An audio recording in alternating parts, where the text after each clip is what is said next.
बरसात के आते ही गार्डन में देखिए मेरी रेन लिली ने खिलना शुरू कर दिया है।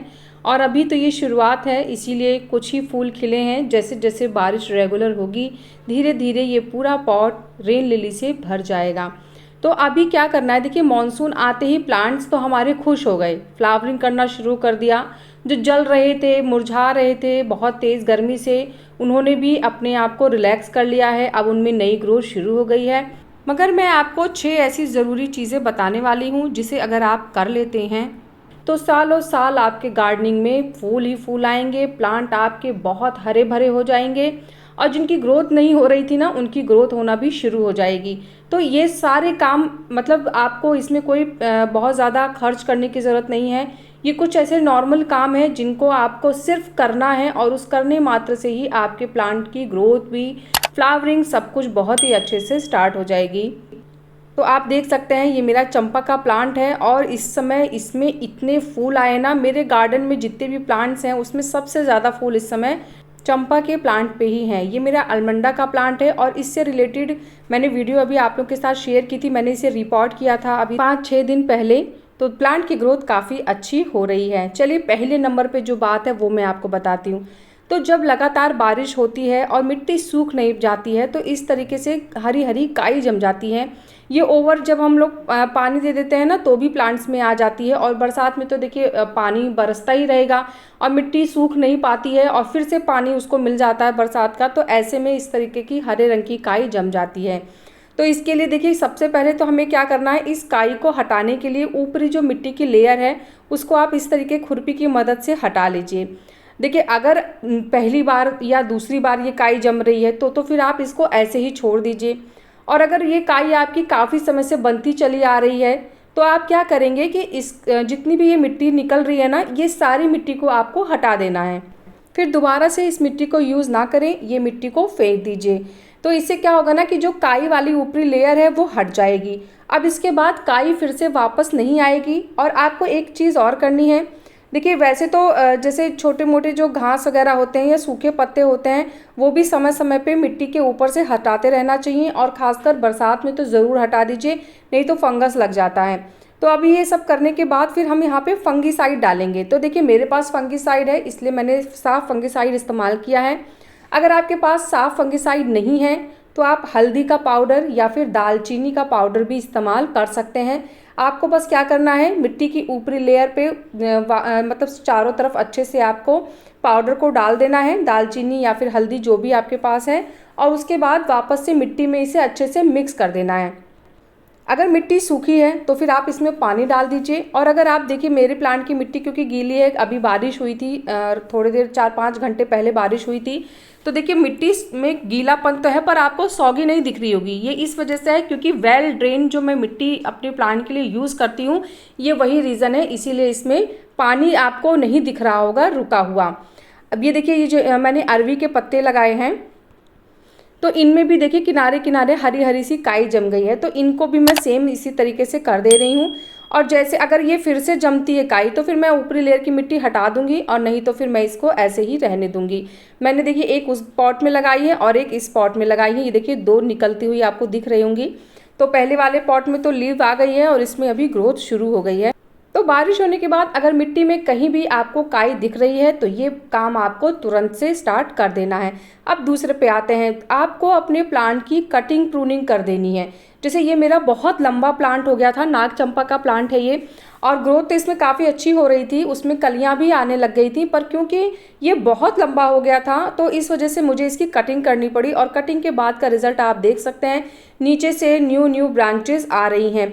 तो बरसात के मौसम में कटिंग प्रूनिंग कर लीजिए, बहुत ही फ़ायदा मिलता है, रिजल्ट बहुत अच्छा होता है। देखिए क्योंकि अगर हमारे प्लांट ज़मीन में लगे हैं तो फिर ये कितने भी लंबे हों कोई बात नहीं, लेकिन क्योंकि ये पॉट में लगे हुए हैं ऐसे में बहुत ज़्यादा लंबाई इनके लिए ठीक नहीं है, तेज़ हवा में टूट भी सकते हैं। तो इसीलिए कटिंग करने से क्या हुआ कि एक तो मेरे प्लांट में न्यू ब्रांचेज आने लगी और ऊपर से जो प्लांट मेरा बहुत लंबा हो रहा था वो भी अब रुक जाएगा। मतलब मल्टीपल ब्रांचेज मिलेंगी लेकिन बहुत ज़्यादा लंबा प्लांट नहीं होगा। सेम मैंने इस वाले चंपा के प्लांट में किया था। आप देखिए नीचे से इसको, और ये बहुत ऊंचा नहीं है, बहुत लंबा नहीं है प्लांट, लेकिन इसमें इतनी मल्टीपल ब्रांचेज हैं, मैं आपको दिखा रही हूँ। देखिए मतलब एक छोटे से ही पॉट में मैंने इसे लगाया है, बहुत बड़ा पॉट नहीं है ये।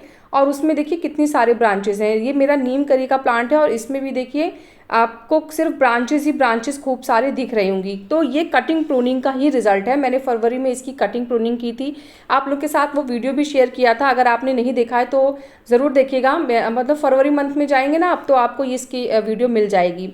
तीसरी बात है, आपको होल वगैरह चेक कर लेने हैं कि आपके पॉट में होल ठीक से काम कर रहा है कि नहीं। अगर आपको चेक करना है तो आप इस तरीके से देख सकते हैं, नीचे की जो मिट्टी है आपको गीली दिख रही होगी।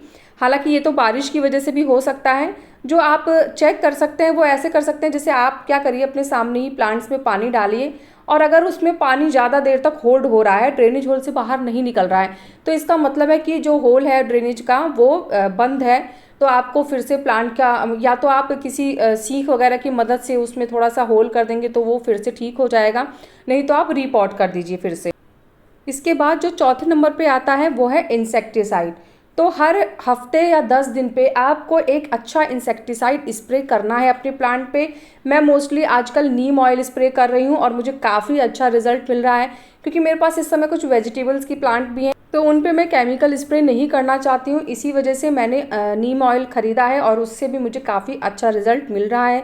तो जैसे भी मुझे लगता है कि बारिश हुई है, पत्ते बिल्कुल ड्राई हो गए हैं, अब उनमें कोई पानी नहीं टिका है, तो मैं इस तरीके से एक हफ्ता 10 दिन में नीम ऑयल का स्प्रे कर दे रही हूँ। इससे मेरे प्लांट में इंसेक्ट वगैरह भी नहीं टिक रहे हैं। अगर आप चाहें तो 15 दिन में या 20 दिन में एक बार, जो अगर मिट्टी सूखी होगी, बारिश के पानी पहले से पड़ा हो तो नहीं, मिट्टी अगर 1 से 1.5 इंच की आपको ड्राई दिख रही हो, तो आप इसमें ना हल्दी का पाउडर भी घोल के और मिट्टी में डाल देंगे, तो ऊपर से प्लांट में इंसेक्टिसाइड भी स्प्रे हो गया, दूसरा मिट्टी में भी चला गया, तो इससे प्लांट ओवर सेफ हो जाएगा हमारा।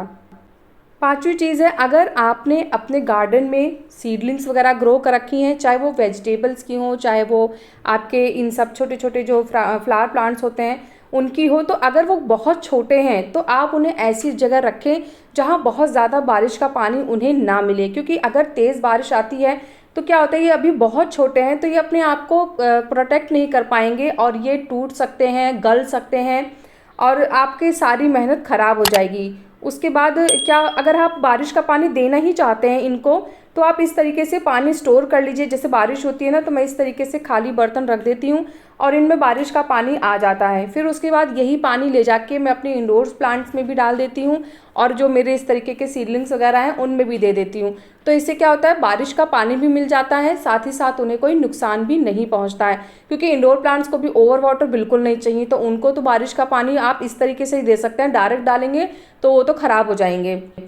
हाँ, अगर आप हफ्ते 10 दिन में एक बार अपने प्लांट्स को बारिश के पानी में रख देते हैं तो फिर कोई प्रॉब्लम नहीं है, लेकिन रेगुलर इन्हें बारिश का पानी नहीं देना होता, क्योंकि बारिश तो रेगुलर होगी और अगर ज़्यादा पानी मिलेगा तो वो ख़राब भी हो सकते हैं। तो अगर आपने कोई सीडलिंग वगैरह लगा रखी है तो उसको ध्यान रखें, उसको ऐसी जगह रखें जहाँ डायरेक्ट बारिश का पानी उन पर ना पड़े, नहीं तो वो ख़राब हो जाएंगे। तो ये 6 ऐसी ज़रूरी चीज़ें थी जिन्हें आपको बारिश में ज़रूर ध्यान रखना होगा, तो फिर आपके गार्डन में बहुत ज़्यादा फूल होंगे, हरा भरा रहेगा। और अगर आपके ब्रांच हैं प्लांट के जो काफ़ी मतलब जैसे जल गए थे, तो उनकी कटिंग प्रूनिंग कर देंगे आप, तो फिर न्यू ग्रोथ जो शुरू होगी ना, तो उससे प्लांट काफ़ी बुशी हो जाएगा। तो सारी डिटेल, सारी जानकारी बता दी है। इसके बाद भी अगर कोई क्वेश्चन कन्फ्यूज़न होगा तो आप कमेंट करिएगा। कैसा लगा मेरा आज का ये वीडियो मुझे ज़रूर बताइएगा। अगर आपको वीडियो पसंद आया है तो वीडियो को लाइक करिएगा, चैनल को सब्सक्राइब करिएगा और प्लांट से रिलेटेड अगर कोई भी क्वेश्चन आपके माइंड में है तो आप कमेंट के थ्रू मुझसे बात कर सकते हैं। मिलते हैं फिर नेक्स्ट वीडियो में, तब तक के लिए बाय, टेक केयर।